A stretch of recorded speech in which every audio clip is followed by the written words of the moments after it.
எல்லாருக்கும் என்னோட தீபாவளி நல்வாழ்த்துக்கள். சில நேரத்துல மட்டும் தான் மனசுல பட்டாம்பூச்சி பறக்கும். என் ஹஸ்பண்ட் மூஞ்ச பார்த்தாலே தெரியும். மலரும் நினைவுகள் ஞாபகம் வந்துச்சு அப்டின்னா மனசெல்லாம் பட்டாம்பூச்சி தான். அந்த மேங்கோ பைட் வந்து சின்னதாயிடுச்சுன்னு சாருக்கு கொஞ்சம் வருத்தம் வேற. நம்ம டைம்லலாம் கொஞ்சம் பெருசா இருக்கும் அப்டின்னு சொல்லிட்டு, இன்னைக்கு வந்து மத்தியானத்துக்கும் நைட்டுக்கும் சேர்த்தே சமைச்சு வச்சுட்டேன். மாங்காய் போட்டு நல்லா மீன் குழம்பு வச்சிருந்தேன். அதோட பிரியாணியும் சமைச்சு வச்சிருந்தேன். ஏன்னா இன்னைக்கு கொஞ்சம் கடைக்கு போக வேண்டியதா இருக்கு. போயிட்டு வந்ததுக்கப்புறம் சாப்பிட்றதுக்கு ஈஸியா இருக்குமே அப்டின்றதுக்காக. அப்புறம் இன்னொரு விஷயம், சின்ன வயசா இருக்கும்போது அப்பா அம்மாவுக்கு பழைய மீன் குழம்பா இருந்தாலும் சரி, மீன் குழம்புனாலே பயங்கர குஷி ஆயிடுவாங்க.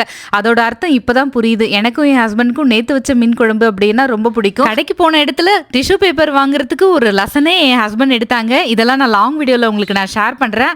அட அப்படியா அப்படின்னு தோணுச்சு. என் பசங்க 2 பேரும் வந்து வீடியோவை பார்த்து திரும்பிக்கிட்டாங்க. ஏன்னா ஜங்க் ஃபுட் வாங்குறாங்களாம், அதனால திரும்பிக்கிட்டாங்க. தீபாவளி ஷாப்பிங் எல்லாம் கிடையாது, எப்பவுமே போற வீக்கெண்ட் ஷாப்பிங் தான். வீட்டில் வந்து லிக்விட் எல்லாம் காலி ஆயிடுச்சு. அது என் ஹஸ்பண்ட் எப்பவுமே ஆஃபர்ல இருக்கும்போது